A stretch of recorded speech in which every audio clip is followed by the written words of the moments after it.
They say death quiets a household, but at the Caldwell estate, silence didn't come from grief, it came from calculation. The air inside the marble chapel was thick with perfume and pride. Loretta Caldwell, 72, lay in her casket surrounded by white lilies and glass panels reflecting decades of power. She had built Caldwell Dynamics from a rusted factory on the outskirts of Bridgeport, Connecticut, to a global name in precision tech. Her 3 children, Landon, Kate, and Tyson, stood at the front row like executives at a closing bell ceremony, heads bowed, but eyes sharp. Cameras from Wealth Chronicle magazine waited outside. The family publicist whispered cues, somber first, smiles later. For years, the Caldwells had sold the illusion of unity. Holiday cards in Forbes, charity banquets, magazine covers. But Loretta had known the rot. She'd hidden it well behind her pearls and gentle voice, the kind that could steady a boardroom or stop a man from lying twice. When the last hymn ended, Landon adjusted his tie. "It's strange," he muttered to his sister Kate. "Mother never told me she'd updated the will." Kate's reply was cool. She trusted the lawyers. Deacon Hale handled everything. "I'm sure we're fine." They were fine, too fine. Across the aisle sat Nia Brooks, the daughter of Loretta's late housekeeper. Nia had grown up in this house polishing banisters and sneaking peeks at board reports when no one looked. Loretta had insisted she stay after her mother passed, promising education, safety, a future. To the Caldwells, she'd always been the help with manners. She sat quietly now, her dark blonde hair pinned neatly, the faintest tremor in her hands. After the service, the crowd shifted to the estate's grand library, where the will would be read. The fireplace crackled under a painting of Loretta, as a young woman, sleeves rolled, oil-stained, standing beside the first production machine that bore her name. Deacon Hale cleared his throat and adjusted his glasses. "Per Mrs. Caldwell's instructions, I'll proceed without delay." He unfolded the parchment, the rustle slicing through whispers. "To my eldest son, Landon Caldwell, I leave controlling shares of Caldwell Dynamics and full managerial authority." Landon nodded once, expected. "To my daughter Kate Caldwell Green, I leave the summer residence in Martha's Vineyard and a trust in the amount of $6 million. Kate exhaled, relief slipping into satisfaction. "To my youngest Tyson Caldwell, I leave my private art collection to be maintained under Caldwell Foundations." Tyson smirked. His wife squeezed his arm. Then came the pause. Deacon's voice softened. "To Nia Brooks, who has served this family loyally, I leave a personal keepsake, a gold bracelet, which I hope she will wear in remembrance." A murmur rippled. Landon's eyebrow arched. Kate's smile twitched. Tyson stifled a laugh. Nia's cheeks flushed. She managed a small nod, her throat too tight to form words. Deacon reached into a velvet case and lifted a slender bracelet of rose gold filigree. It gleamed under the chandelier, intricate as lace, with a clasp shaped like a miniature lock. "She said you would understand," he murmured as he fastened it around Nia's wrist. "Understand what?" Landon said lightly. "That loyalty has its limits." His siblings chuckled. "Mrs. Caldwell's wishes are binding," Deacon replied, folding the will. "That concludes the reading." Landon's voice turned thin. "That's it? No bonus compensation for her years of housekeeping?" "None mentioned." "Then I suppose sentiment is expensive these days." The laughter that followed was low, rehearsed, the kind meant to sting but not echo beyond the room. Reporters waiting by the doorway scribbled, mistaking amusement for affection. Nia kept her gaze on the bracelet. She could feel a faint warmth beneath her skin, like a heartbeat that wasn't hers. Loretta had given it to her 2 nights before the stroke. The old woman's hand had trembled as she clasped it. "When they show you what they've become," she had whispered, "open the vault and let the world see what they tried to bury." The words returned now, like a vow sealed in gold. As the others moved toward champagne and interviews, Nia slipped away into the back corridor lined with the matriarch's portraits. Each face of Loretta seemed to follow her, steel eyes softened by age, yet never blind. From the terrace she could see the reflecting pool, the same one where she and Loretta had planted rose cuttings last spring. The petals floated quietly on the surface, untouched by the noise inside. Nia tightened her grip on the bracelet. The metal clicked softly, almost answering. Somewhere within the walls of the house, a faint electrical hum stirred, as if waking from sleep. She looked back at the glowing windows, where laughter spilled out, and whispered to the night, "You built all this, and they forgot who taught them how." The breeze caught her words and carried them across the estate, brushing through the rose bushes until even the petals seemed to tremble. Inside, Landon raised a glass to the portrait. "To Mother," he said. "May her peace be as quiet as her exit." Outside, under a dim lamp, the bracelet flickered once, then settled against Naya's skin like a promise yet to be kept. 3 nights after the funeral, the Caldwell estate slept like a stage after its final act. Curtains drawn, chandeliers cold, servants dismissed. Yet behind one locked office door, a single lamp burned. Naya Brooks sat at the matriarch's desk, the same oak surface where Loretta Caldwell had once signed the contracts that made her a legend. Now the room smelled faintly of lavender polish and dust, untouched since the day Loretta's hand went still. Stacks of ledgers and server drives lined the shelves like relics of an empire. On the wall hung a framed slogan that Loretta had written in her early years. "If power can't survive sunlight, it doesn't deserve to exist." Those words weren't just philosophy, they were prophecy. Naya turned the bracelet over under the lamp's glow. The miniature lock glimmered, shaped like a small tear. Her fingers brushed it, and once again a faint hum ran through her wrist. For a moment she thought she imagined it, then a blue light blinked inside the drawer. She pulled it open. Inside lay an old keycard labeled Vault Access. Lacey Private Network. Her pulse quickened. The Caldwell Vault had been a myth whispered in hallways, a private digital archive the matriarch supposedly used to store trade secrets, internal footage, and encrypted messages. Landon once joked that the vault was where she kept old grudges.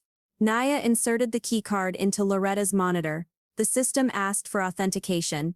A password field glowed, then pulsed red when she tried guessing. Out of instinct, she touched the bracelet against the metal casing. A soft click. The screen shifted. A 6 granted. Then came the matriarch's voice. Not memory, not imagination, but playback. "Hello, Naya." Naya froze. The voice was steady, recorded months before her death. Loretta's reflection appeared on the screen, silver hair pulled back, the glint of that same bracelet around her wrist. "If you're hearing this, it means my children have proven what I feared. They inherited my name, not my conscience.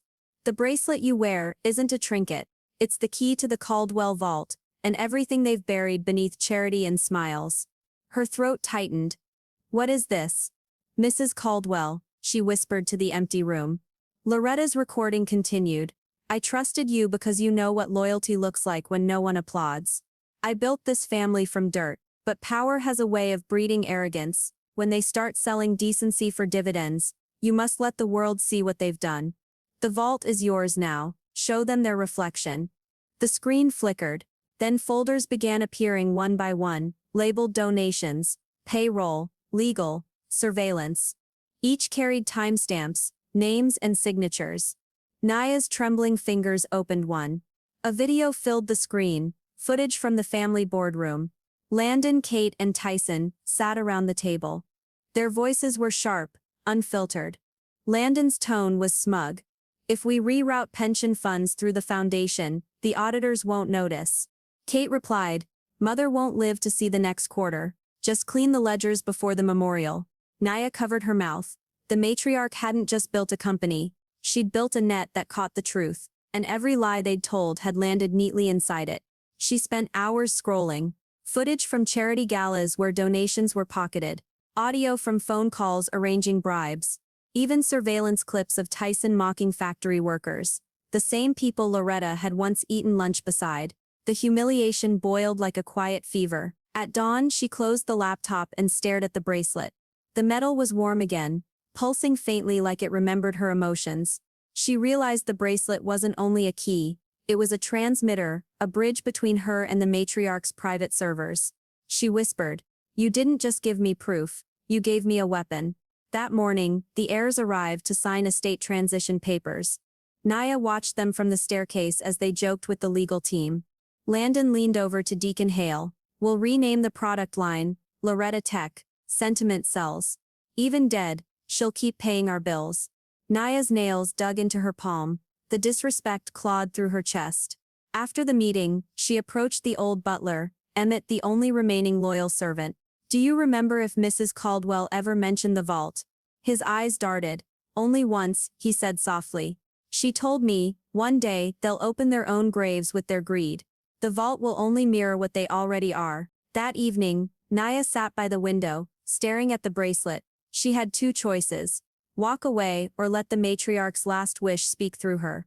Her reflection in the glass looked unfamiliar. Tired eyes, determined mouth. If she trusted me to finish it, she murmured, then I will. She connected her laptop to the bracelet's interface. On the monitor, a new folder appeared. Legacy Audit, Stream Configuration. She opened it. The screen filled with a single line of instruction from Loretta's voice file. When they stand under lights and cameras, don't argue, don't explain, just press play. Naya leaned back in her chair. Outside, thunder rolled over the estate. Inside, she smiled faintly, the kind of smile that comes before a reckoning. The bracelet's glow pulsed brighter, steady now, like it understood the moment had come. The invitation called it, the Caldwell Foundation Annual Gala, a night of legacy. The words shimmered in embossed gold, mailed to every investor, journalist and politician the family had ever courted. What no one knew was that legacy was about to gain a new definition. It was a crisp October evening in Boston.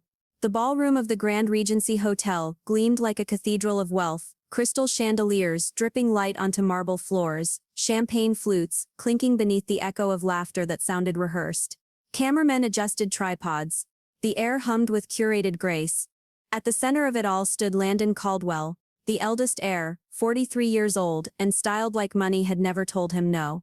He was shaking hands with senators, flashing that smile that had graced business magazines since he took over Caldwell Dynamics. To his left, Kate Caldwell Green preened in silver silk, every inch the queen she believed her mother wanted her to be. Behind them, Tyson, the youngest, flirted with a publicist as though family reputation were just another currency. They didn't notice Nia Brooks when she walked in. She wore a golden gown that shimmered softly under the chandeliers, the exact shade Loretta Caldwell had worn in her portrait, hanging in the estate's library. Her hair was pinned back, simple and dignified. On her wrist the bracelet caught the light, a small, almost invisible pulse. She moved with the quiet precision of someone who knew where every camera angle landed. Years working under the Caldwell household had taught her the rhythm of their power. Tonight she would use that rhythm to dismantle it. The security guard, Beau, recognized her faintly. "Miss Brooks? Didn't expect you tonight." "I was invited," she said, her voice calm. "I helped Mrs. Caldwell plan the first gala years ago. I thought I'd see how much has changed." Beau smiled politely, scanned her badge, and waved her through. "Enjoy the night." Inside, every detail glittered with excess. The orchestra playing soft jazz, the fountain of imported wine, the digital screens displaying footage of Loretta smiling beside factory workers, carefully edited to erase the heir's scandals. Landon took the stage as applause swelled. His voice carried confidence. "Tonight," he began, "we celebrate our mother's vision, a vision of innovation, compassion and generosity." He gestured toward the screen behind him. She believed in transparency, in family, in legacy. That is what Caldwell Dynamics will always stand for. The irony was thick enough to taste. From the back of the room, Naya watched him raise a toast. On cue, she stepped behind the audio-visual panel, where a small laptop controlled the projectors. The technician had left to fetch a drink. She slipped a USB stick into the main port. The bracelet on her wrist flickered. A faint vibration traveled up her arm, acknowledgement. The laptop screen blinked once. A small window appeared. "Legacy Audit, ready." She whispered to herself, "For transparency, and for her." Then she pressed enter. The music cut mid-note, the giant screens flickered, and for a moment the ballroom lights dimmed. Murmurs rippled. Then came Loretta Caldwell's voice, steady, unmistakable, echoing through the speakers as if she were standing in the room.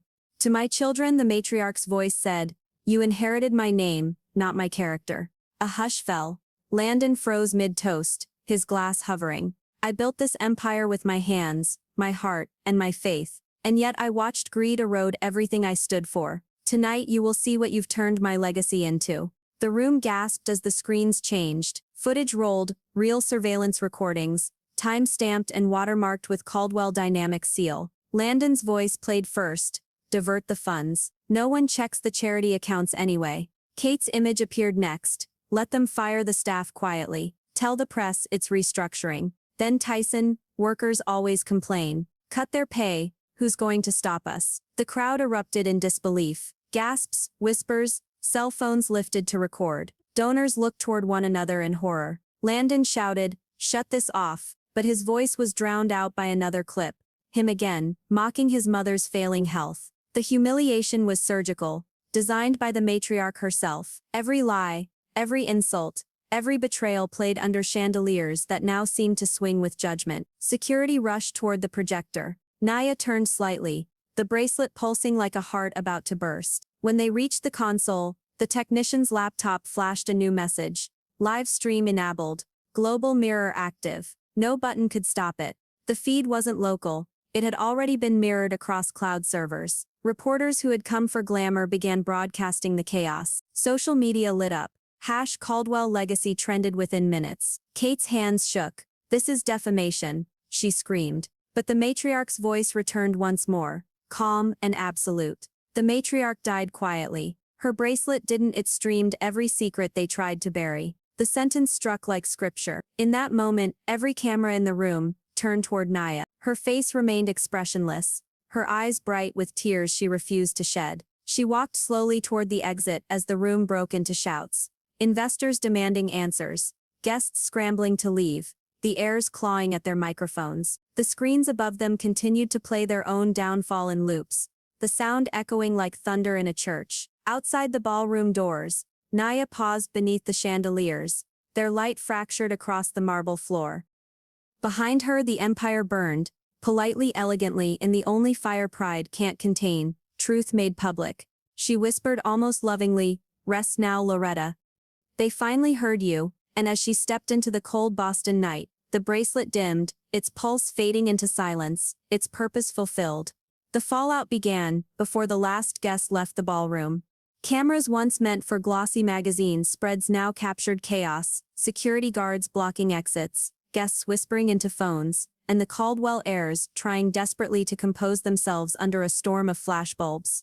The orchestra had gone silent, the golden letters reading Legacy Gala hung above the stage like a cruel joke. Inside the Grand Regency Hotel, everything smelled of panic and perfume. Landon Caldwell, face drained of its boardroom calm, shouted orders at the staff. "Cut the feed. Pull the plugs." A technician stammered, "Sir, the stream is mirrored. It's global now. We can't delete it." Outside, reporters were already broadcasting live from the entrance, their voices sharp and triumphant. "Breaking news from Boston. Caldwell Dynamics Charity Gala has erupted into chaos, as footage of alleged embezzlement and fraud streams worldwide." For once, the Caldwells couldn't buy silence. Kate collapsed into a chair, her silver gown wrinkling as she covered her face. Tyson paced like a trapped animal, his perfect composure shredded. "This can't be real," he hissed. "Who would even—" Landon turned to him, eyes narrowing. "Naya Brooks, that girl, she's behind this. I told Mother bringing her into our home would backfire." They didn't know Naya was standing just outside the ballroom doors, listening. She could hear the tremor in Landon's voice, fear dressed as fury. The kind of fear that only comes when a man realizes the empire he built on lies is now standing on broadcast cables. Inside, Landon tried to recover the night, with words. He grabbed the microphone, his voice trembling through the speakers.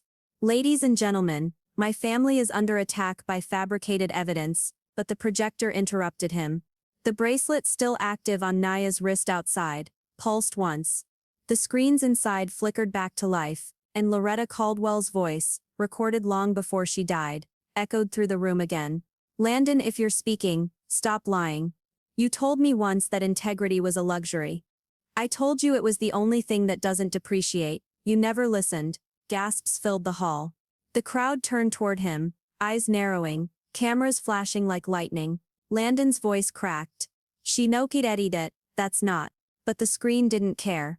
It played on, more videos, more files. Proof of every hidden transaction. A clip of Kate smirking over forged contracts. Tyson boasting about underpaying factory workers. It wasn't rage, Naya felt as she watched, only a strange, quiet pity, because humiliation has a sound.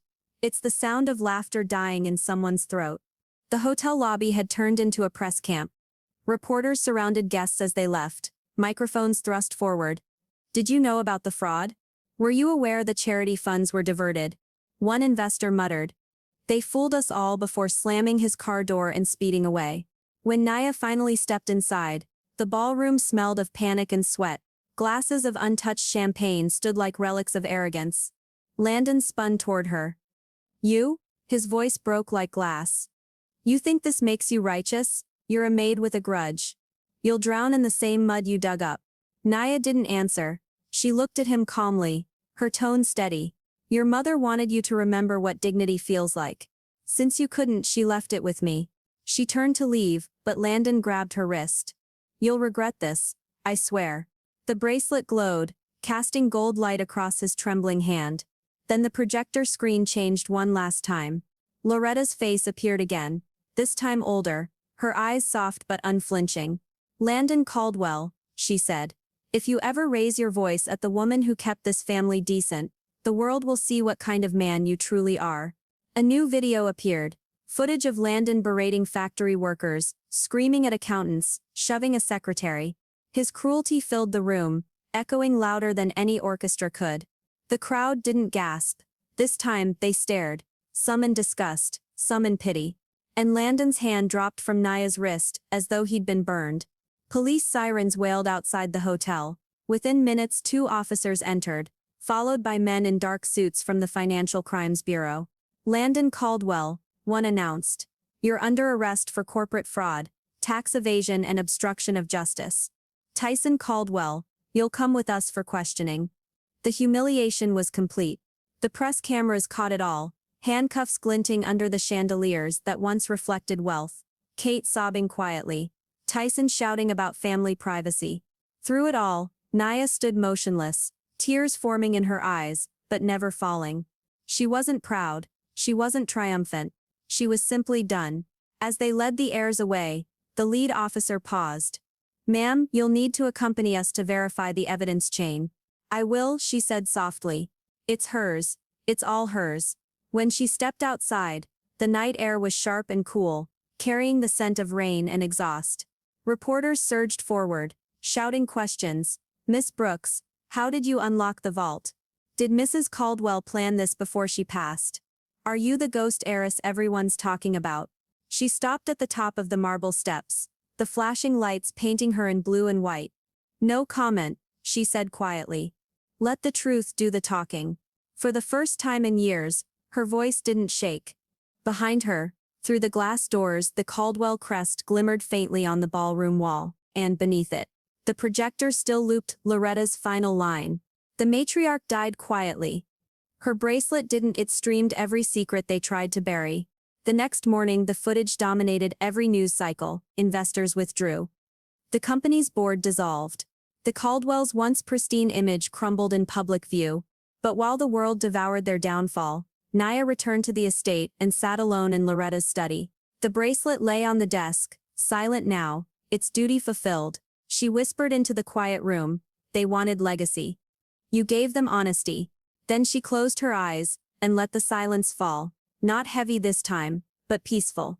2 months later, the Caldwell mansion didn't look like a fortress anymore. The gates once guarded by security stood open. Ivy curling through the iron, as if reclaiming what greed had fenced off. The lawns were still perfect, but the silence was different now. No footsteps of servants rushing, no echo of Landon's sharp orders, no laughter from cocktail parties. Inside, only one light glowed. Naya Brooks sat at the same oak desk, where it had all begun, her fingers resting lightly on the matriarch's old bracelet. Its rose-gold surface was dull now, the faint hum long gone. Yet even silent, it felt alive, as though it had memory.